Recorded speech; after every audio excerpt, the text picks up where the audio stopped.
Eh bien, bienvenue dans La Belle Histoire.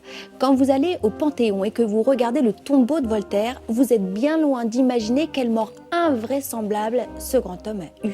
Son corps a été éparpillé façon puzzle, comme pourraient dire les tontons flingueurs. Il a transcendé son siècle et révolutionné les mentalités. Voltaire est vraiment la superstar mondiale.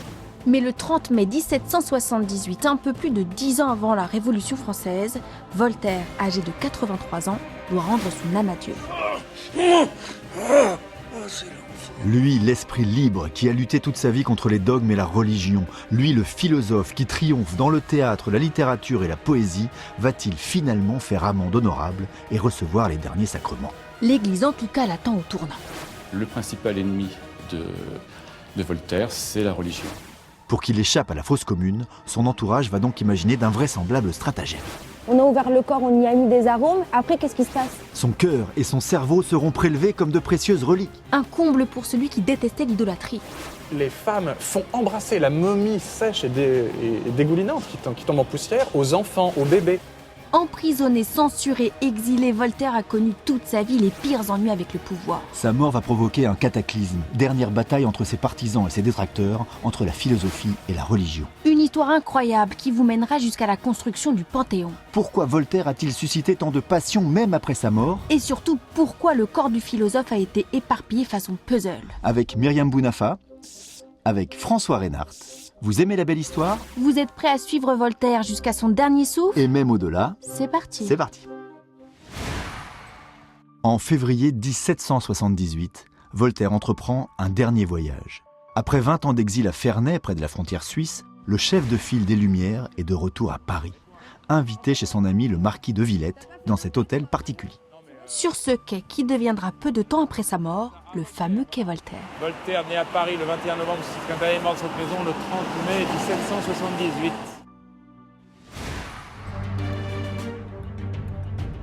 Voltaire a 83 ans. Ça fait exactement 28 ans que ses écrits l'ont obligé à fuir la capitale. Dans sa propriété de Ferney, il n'a cessé de travailler et de recevoir chez lui toute l'intelligentsia européenne. Mais c'est en rentrant à Paris qu'il va découvrir à quel point ses idées ont marqué les esprits. Voltaire, dans les grandes lignes, c'est qui comme personnage? D'abord, historique c'est un grand écrivain, c'est un des plus grands écrivains du XVIIIe siècle. Alors c'est un grand écrivain, il était très célèbre à l'époque pour ses grandes pièces, ses grandes tragédies. On ne les lit plus. Il était célèbre pour ses grands ouvrages historiques, le siècle de Louis XIV, on ne les lit plus. Mais il était célèbre aussi pour des choses qu'on lit toujours, les contes philosophiques. Candide, le plus célèbre des contes philosophiques. Dans la première moitié du XVIIIe siècle, il y a beaucoup de gens dans toute l'Europe qui en ont assez d'être sous la gouverne de l'Église, des dévots, on n'a rien le droit de faire, des monarques absolus, etc. Et Voltaire, c'est l'homme qui représente l'émancipation par rapport à ça et qui le fait d'une manière tellement brillante que tout le monde, la moitié de l'Europe adore Voltaire et la moitié de l'Europe le hait. Et c'est l'affaire Calas, en 1762, qui va définitivement le consacrer comme le grand justicier de son époque. Voltaire réhabilite l'honneur d'un homme condamné à mort par l'Église. Un jeune homme meurt et on accuse son père de l'avoir tué. Alors, le père était protestant et le jeune homme était supposé vouloir se convertir au catholicisme. Pour Voltaire, cette affaire, c'est une affaire surtout à nature religieuse, quoi. Les catholiques toulousains ont exécuté Calas, d'après lui, parce que Calas était protestant, et c'est ça la raison essentielle. L'affaire reste gravée dans toutes les mémoires, et à partir de là, Voltaire n'aura plus qu'une obsession, combattre le fanatisme religieux. En arrivant à Paris en 1778, le vieil homme est un véritable héros. Voltaire, à ce moment-là, est sans doute la personnalité la plus connue du monde entier. C'est quelqu'un qui a une popularité sans égale. Quand il se déplace dans la rue, les gens viennent l'acclamer. Mais quand je dis les gens, c'est pas des dizaines de personnes, c'est des milliers et des milliers de personnes. Voltaire est vraiment la superstar mondiale. Officiellement, Voltaire est venu à Paris pour assister à la représentation de sa dernière pièce de théâtre, Irène. Quand il arrive à la Comédie Française, c'est l'apothéose. À l'issue de la 6e représentation, il va remporter un triomphe qui est passé à la postérité. Les spectateurs applaudissent à tout rompre, les comédiens vont couronner son buste de laurier et Voltaire de s'écrier « Mais vous voulez me faire mourir de gloire !» Vous avez senti l'amour de ces milliers de gens pour vous. J'ai bien fait de revenir. Je ne savais plus qu'on m'aimait encore. La passion que suscite Voltaire n'a d'égal que la haine que lui voue l'Église. Pourquoi l'Église va faire de Voltaire son pire ennemi ? Alors, il faut dire que Voltaire l'a bien cherché, parce qu'il était quand même très dur à l'égard de l'Église. Il signait ses lettres « Écrasons l'infâme ». Quand il dit l'infâme, dans sa tête à lui, il disait ça veut dire la superstition, l'ignorance. Tout le monde comprenait que ça voulait dire aussi les jésuites, ses ennemis. Il écrit dans une lettre « L'humanité ira mieux quand on aura pendu le dernier des jésuites avec les boyaux du dernier des jansénistes ». Les deux grandes tendances qui s'opposaient. Bon, c'est quand même un peu raide. Donc il y a cette chose-là. Mais en tout cas, l'autre chose, c'est que l'Église lui en voulait à ce moment-là pour ses colibés, ses moqueries, etc. Mais aussi pour un principe bien plus fondamental que ça. Voltaire et les philosophes, les Lumières, c'est les gens qui disent « L'homme n'a pas besoin de Dieu pour comprendre le monde ». Mais l'Église entend, ça veut dire que c'est des hommes qui défient Dieu. L'Église n'a pas dit son dernier mot, car Voltaire est très malade et le voyage l'a cruellement affaibli. L'heure du jugement dernier approche à grands pas. Voltaire va passer son temps en réception, en visite, en dîner. Mais son médecin commence à s'alarmer de l'état de santé de son patient. Et donc le médecin personnel de Voltaire finit par publier une annonce dans le journal de Paris en suppliant les admirateurs du philosophe de ménager la santé du vieil homme en renonçant à venir le voir. Mais peine perdue, après 3 mois d'une vie très agitée, très tourbillonnante, Voltaire, très affaibli, doit s'aliter. À la fin du mois de mai 1778, Voltaire est donc à l'article de la mort, il n'a pas d'enfant. À ses côtés, Madame Denis, sa compagne, attend patiemment qu'il décède. Ils sont logés chez le marquis de Villette, admirateur et ami récent de Voltaire. Personne dans l'entourage n'a de lien de sang avec Voltaire. Madame Denis se désintéresse depuis longtemps de cette histoire. Il attend qu'il meure une bonne fois pour toutes et qu'elle puisse hériter de tout ça. Et puis les autres sont des amis relativement récents. Le marquis de Villette, c'est tout récent. Face à eux, l'Église. L'archevêque de Paris refuse catégoriquement d'enterrer Voltaire. Il veut que le philosophe renie ses écrits anti-religieux. Si Voltaire ne se soumet pas, ce sera la fosse commune. Ça veut dire qu'on n'est pas mis dans un beau cercueil et puis ensuite enterré. Ça veut dire qu'on est jeté aux ordures, quoi, tout simplement, comme les animaux morts, quoi. Malgré sa haine de l'Église, Voltaire n'est pas athée. Il dit « L'univers m'embarrasse et je ne puis songer que cette horloge existe et n'est pas d'horloger. » Voltaire ne franchit jamais le pas de l'athéisme. C'est-à-dire qu'il y a dans sa pensée tout ce qu'il faut, sauf l'ultime décision de supprimer tout ordonnateur du monde, créateur du monde. Voltaire ne tient pas tant à être enterré religieusement. Il souhaite seulement des obsèques dignes de son rang. Il avait prévu, lui, de se faire enterrer dans l'église de Ferney. Il avait fait construire un tombeau. Mais malheureusement, Ferney, c'est à la frontière suisse. Donc c'est trop éloigné pour qu'on puisse songer à transférer le corps. Pour soigner sa sortie et éviter un chantage de l'Église, Voltaire avait donc tout prévu, tout, sauf de mourir à Paris. Un scénario qui va avoir des conséquences invraisemblables et qui explique pourquoi le corps de Voltaire va être éparpillé façon puzzle. Adulé par les élites et par le peuple, haï par l'Église et la monarchie, Voltaire ne laisse personne indifférent. Et vous allez le voir, après sa mort, même son corps va déchaîner toutes les passions. C'est encombrant, n'est-ce pas, le futur cadavre d'un homme que l'Église a rejeté.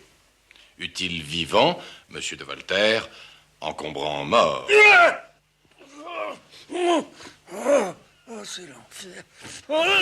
Voltaire s'éteint le 30 mai 1778 d'un cancer de la prostate dans d'atroces souffrances, à Paris, donc, dans l'appartement du marquis de Villette. On est dans la cour de l'habitation où Voltaire est mort en mai 1778. Ça s'est passé exactement ici, au premier étage, plus précisément à l'entresol.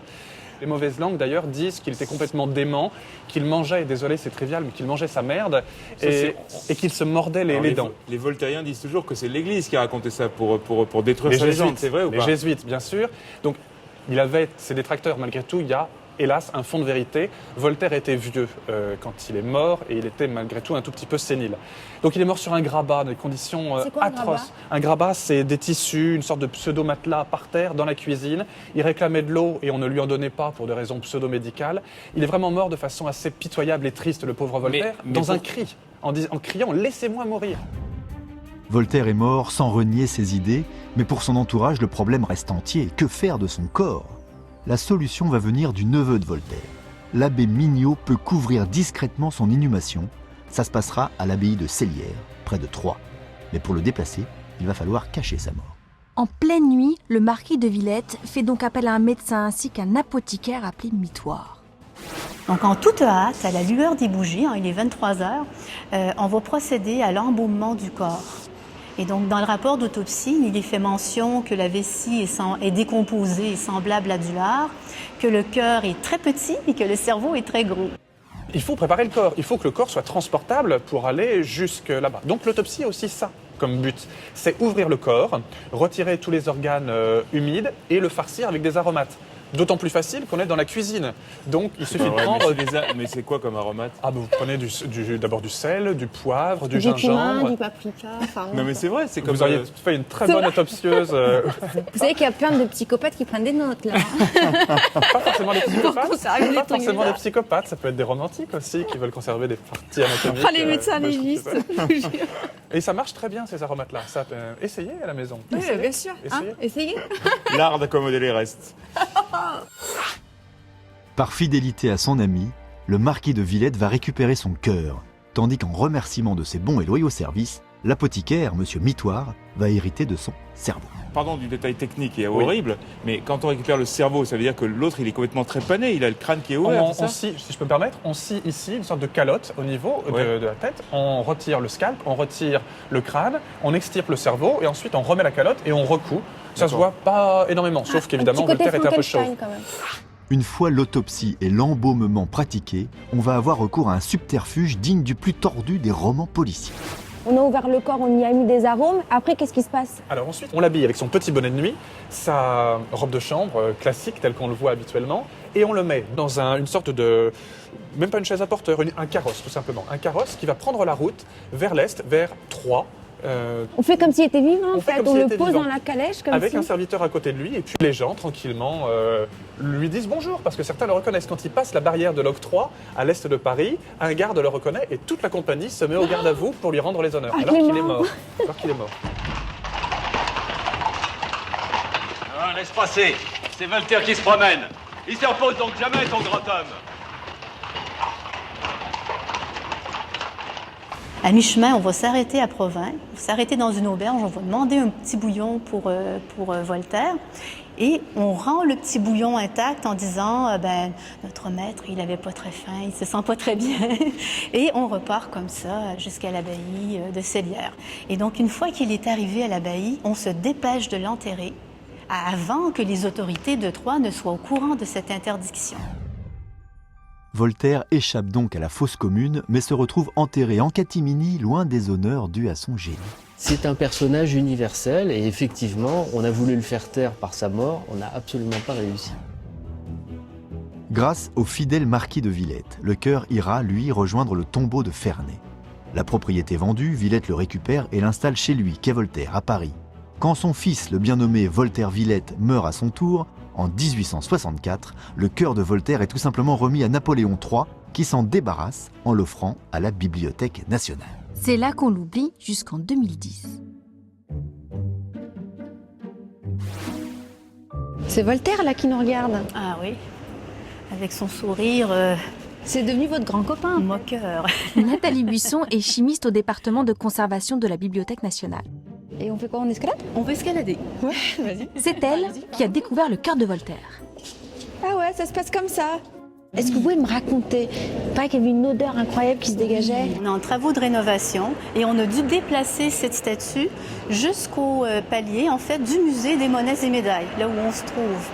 Et au moment de ce déménagement, en fait, il y a eu une odeur très inhabituelle et très forte qui s'est dégagée. Notre laboratoire a été saisi afin de déterminer l'origine de cette odeur et de faire un constat d'état du cœur de Voltaire.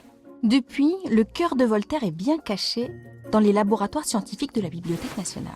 Donc le cœur a été transporté au laboratoire et ouvert, le contenu a été examiné sous haute chimique. Et donc ici, on a une photo au moment où on a fait la fibroscopie dans un hôpital parisien. Nous, on pense en fait que cet orifice, il avait servi à introduire le liquide de conservation, probablement qu'il devait être obturé par un petit bouchon. Mais bon, avec le temps, le bouchon, il a sauté. Le cœur est donc à la Bibliothèque nationale, mais cela ne nous dit pas ce qu'est devenu le cerveau récupéré par l'apothicaire la nuit de l'autopsie de Voltaire. Bonjour. Ah, bonjour. Comment allez-vous? Ça va très Je suis bien. pas trop en retard? Ça va. Vous êtes adorable. Je vous appelle le café. Ça va. Allez, allez. Franck Nouchy, lui, rêvait de cloner Voltaire. Pour écrire son roman Le cerveau de Voltaire, il a évidemment voulu voir l'original conservé à la Comédie Française. Et là, surprise, il découvre que le cerveau de Voltaire a disparu. Je ne peux pas vous dire quand il a disparu. Personne, je crois, ne le sait. À moins qu'il y ait quelqu'un qui l'ait volé comme dans mon roman. Lui, il le sait, mais il n'a jamais avoué la vérité, celui-là. En 1778, Mitoire, l'apothicaire, s'était donc approprié le cerveau de Voltaire en récompense de cette autopsie pratiquée en pleine nuit. Mais qu'en a-t-il fait ensuite? Ce cerveau, il va rester dans la famille du pharmacien et en fait, personne ne va essayer de le récupérer. Il va rester d'abord au sein de la famille Mitoire, donc ces fameux pharmaciens de la rue de Beaune. Et ces pharmaciens vont se le remettre comme ça de génération en génération. Mais ils ont bien conscience d'avoir avec eux quelque chose qui appartient au patrimoine national, voire même au patrimoine de l'humanité, le cerveau de Voltaire. Et donc à plusieurs reprises, ils vont proposer aux autorités françaises de récupérer le cerveau de Voltaire. On va utiliser tous les arguments pour ne pas vouloir récupérer le cerveau de Voltaire. L'Académie française ira même jusqu'à dire qu'il n'y a pas de place, en gros. Personne n'en veut. En fait, ce qui s'est passé, c'est que la Comédie Française a dit « Ok, on le prend », mais après, ils s'en sont plus ou moins débarrassés eux aussi, comme l'Académie Française ou comme les différents ministres qui, auparavant, n'ont pas voulu s'occuper du cerveau de ce grand homme. Bon, Franck, je vais aller trouver ce cerveau, parce que vous en avez été incapable. Je vous dis au revoir. Moi, on me refuse rien, vous allez voir. Pourquoi donc le corps de Voltaire a-t-il été éparpillé façon puzzle? Pour en savoir plus, il faut enquêter là où son cerveau a été vu pour la dernière fois. À la Comédie Française, où il est supposé être entré en 1924. Bonjour, Agathe, Myriam, enchantée. Entrez. Merci. Ah, vous avez sorti plein de documents. Oui. Ça tombe bien, on mène une enquête autour du cerveau de Voltaire. Du cerveau de Voltaire. C'est incroyable cette histoire. Bon, bah vous avez frappé à la bonne adresse. Vous avez le bulletin d'entrée du cerveau. Oui, tout à fait, sur ce registre, qui est le registre du comité d'administration de la Comédie Française. D'accord. Monsieur l'administrateur annonce qu'un descendant du pharmacien Mitoire, qui avait assisté à l'autopsie de Voltaire, offre de donner à la Comédie Française le cervelet de Voltaire. Mais que se passe-t-il après 1924 ? Qu'est-ce que j'ai dans les pages qui suivent? Non, mais alors c'est bien là le problème. C'est qu'en fait, le cerveau a disparu, purement et simplement, de nos collections. Et Agathe, que moi je perde des trucs, c'est logique. Mais que la Comédie Française ait réussi à perdre le cerveau de Voltaire, il faut que vous m'expliquiez. Quand on a reçu en don cet objet, il a été placé dans le bureau de l'administrateur. Après ça, on en perd totalement la trace, donc on ne sait pas du tout. Est-ce qu'il a été volé? Est-ce que quelqu'un a cassé l'urne et ne s'est pas rendu compte de la valeur de son contenu? C'est le mystère absolu. J'ai une question. Est-ce que c'est la seule chose que la Comédie Française ait perdue? Vous êtes vache, hein? Ah bah. Non, ça n'est pas la seule chose. C'est vrai? Dernier espoir, la statue de Voltaire, la même que celle qui renfermait le cœur du philosophe à la Bibliothèque nationale. Alors nous voici au foyer Pierre Dux, le foyer du public. D'accord. Et là, vous avez, voilà, Voltaire. Vous devez savoir qu'à la Bibliothèque nationale, il y a exactement la même statue sous laquelle on a trouvé le cœur de Voltaire. Voilà. J'imagine que vous avez peut-être... Oui, bien sûr, le socle en fait est postérieur, mais nous avons bien sûr vérifié dans tous les petits recoins qui environnent la statue pour savoir si l'urne s'y trouvait, mais malheureusement non. Est-ce que vous pensez quand même qu'un jour, il est possible, même si la chance est infime, de retrouver le cerveau de Voltaire ici? Ici, je ne pense pas à la Comédie. Après, s'il est sorti de la Comédie, c'est possible qu'un jour quelqu'un le retrouve et nous en fasse part. Croyez-vous que la dispersion du corps de Voltaire s'arrête là? Eh bien pas du tout, car figurez-vous qu'en 1789, un peu plus de 10 ans après la mort de Voltaire, c'est la Révolution. Les anticléricaux prennent le pouvoir, les biens du clergé sont vendus et l'abbaye de Célières aussi. Il faut donc encore une fois trouver un endroit où enterrer ce prestigieux cadavre décidément bien encombrant. C'est à cette même époque que les députés décident de transformer l'église Sainte-Geneviève en panthéon des grands hommes. Pour le marquis de Villette, c'est évident, c'est là que doit être la dépouille du roi Voltaire.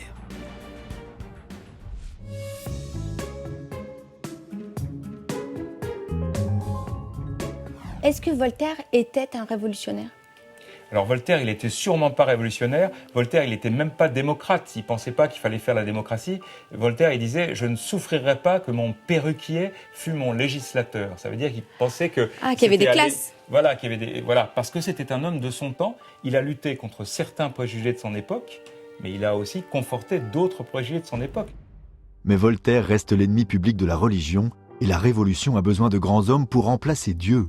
Malgré l'opposition du clergé, le 30 mai 1791, à la date anniversaire de sa mort, une majorité de députés vote son entrée au Panthéon.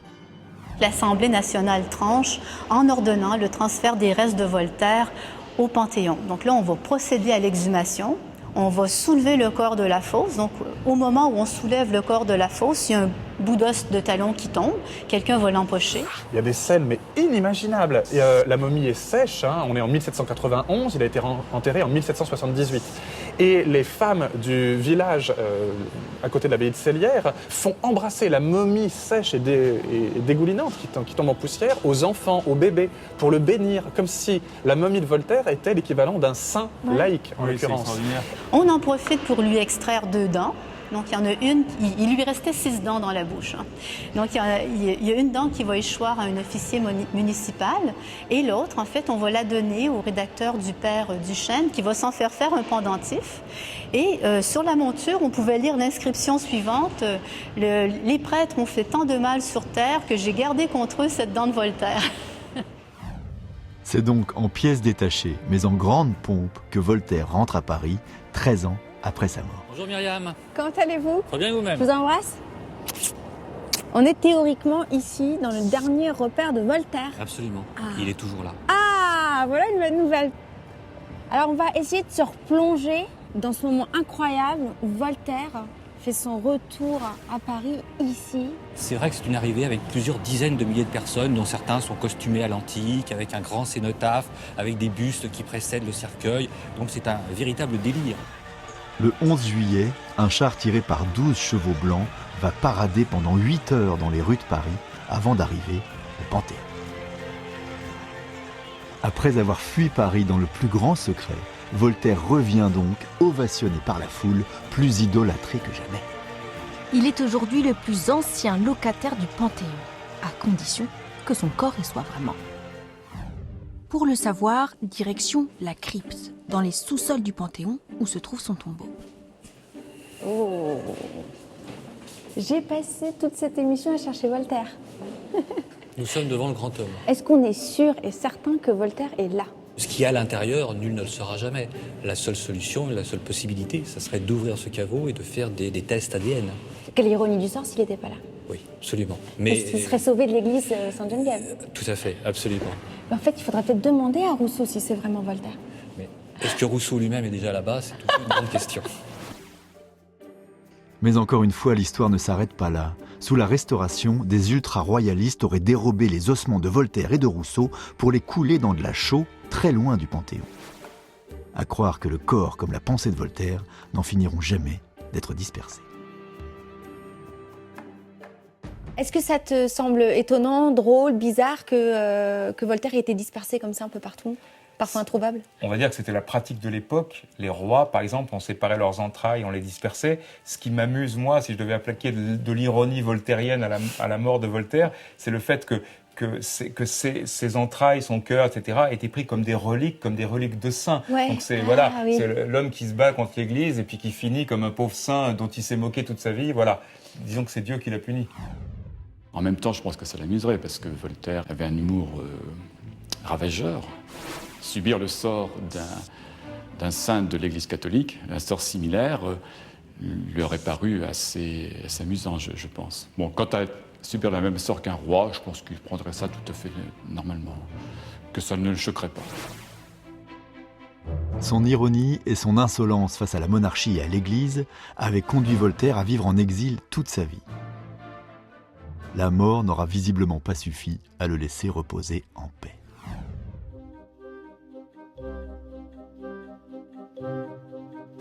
La belle histoire, c'est terminé pour aujourd'hui. Vous en savez désormais un petit peu plus sur l'incroyable mort de Voltaire. Son esprit est partout. Oui, on a compris que son corps aussi. Son corps aussi. Retrouvez-nous sur le Plus, Internet et les réseaux sociaux. Et nous, on vous dit à bientôt.